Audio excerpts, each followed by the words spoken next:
intertwine themselves among civilians. And what's a beautiful country like Israel to do? You know, of course, its soul is going to be anguished, but it has no choice, because in order to knock out the Hezbollah, they have to kill civilians against their will. Well, all of you, I suspect, have heard that claim about the nasty, demonic, satanic, fundamentalist, terrorist Hezbollah movement. Well, what are the facts? In fact, we have a fairly extensive literature on it now. Let's take, for beginners, Human Rights Watch. Human Rights Watch did an extensive and exhaustive study of the 2006 Lebanon War. Human Rights Watch is very far from a radical organization, and actually on Middle East questions it tends to be on the wretched end of the spectrum. But here's what it concluded, quote, "We found strong evidence that Hezbollah stored most of its rockets in bunkers and weapons storage facilities located in uninhabited fields and valleys. We found strong evidence that in the vast majority of cases, Hezbollah fighters left populated civilian areas as soon as the fighting started. We found strong evidence that Hezbollah fired the vast majority of its rockets from pre-prepared positions outside villages. We found strong evidence that in all but a few of the cases of civilian deaths we investigated, Hezbollah fighters had not mixed with the civilian population." All right, some of you are thinking, Human Rights Watch, you know, it's a liberal, radical organization that believes in things like human rights, you know, so how can you trust it? So let's take the case of an organization which we can all agree does not believe in human rights. A study was done by the U.S. Army War College. And the study was based almost entirely on interviews with Israeli participants in the 2006 war. What did it conclude?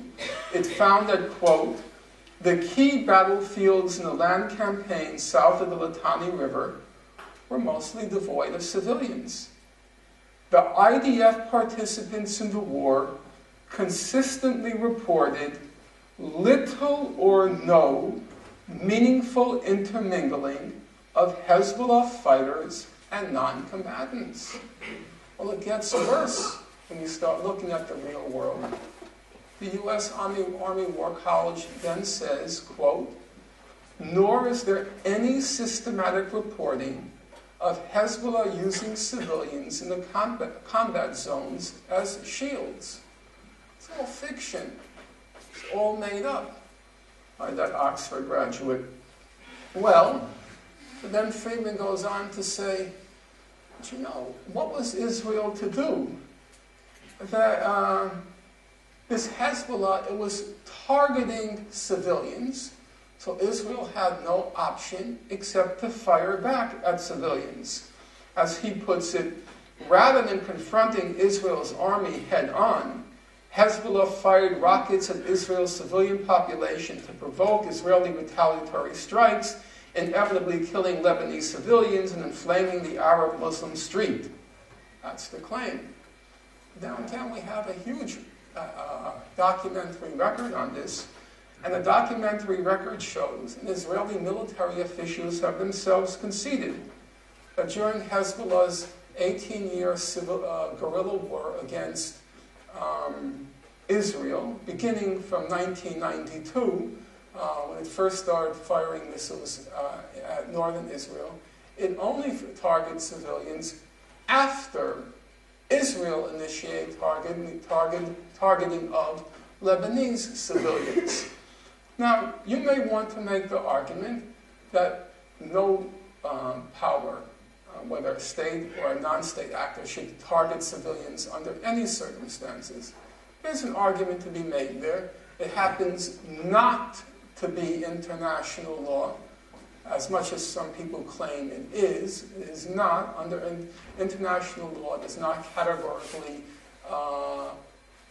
prohibit what are called belligerent reprisals. belligerent reprisals is just a technical term for, if you target our civilians, we're going to target yours until you stop targeting ours. That's what belligerent reprisals. If you look at the ICRC, the International Committee of the Red Cross, its standard handbook on humanitarian law, you'll see clearly that the belligerent reprisals are not absolutely prohibited under international law. But you may want to say, I don't care what's absolutely prohibited, I still think it's wrong. And there's an argument there, and no point in trying to pretend otherwise. But it is important at least to get the sequence of cause and effect right. It was not Hezbollah which initiated the targeting of Israeli civilians. It was always Israel which initiated the targeting of Lebanese civilians. And then Nasrallah said, you do it and we're going to do it until you stop. That's exactly what happened in 2006. In the first couple of days of the 2006 war, as I mentioned, Israel killed about 55 Lebanese civilians. And I think it was July 16th, Nasrallah, the head of the Hezbollah, he said that, quote, the Hezbollah will target Israeli civilians as long as the enemy undertakes its aggression without limits or red lines. If you're going to target civilians, we are too. Well, if Israel targeted the Lebanese civilian population and infrastructure during the 2006 war, it was not because they had no choice. They had an easy choice. Hezbollah was not among the civilian population. It was not intermingling with them. It was not using them as human shields. So it was not that it had no choice, and it was not because Hezbollah provoked it, because it was Israel which initiated the targeting of civilians. Why did it do so? Because terrorizing the civilian population was a relatively cost-free method of education. It was much to be preferred over fighting a real foe and suffering heavy casualties. Although Hezbollah's unexpectedly fierce resistance prevented Israel from achieving a victory on the battlefield. In the case of Gaza, Israel was able both to educate the population and achieve a military victory.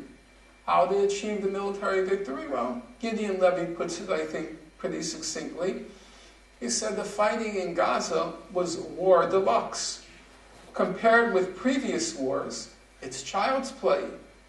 Pilots bombing unimpeded as if on practice runs, tank and artillery soldiers shelling houses and civilians from their armored vehicles, combat engineering troops destroying entire streets in their ominous protected vehicles without facing serious opposition. A large, broad army, our own, the IDF, is fighting against a helpless population and a weak, ragged organization that has fled the conflict zones and is barely putting up a fight.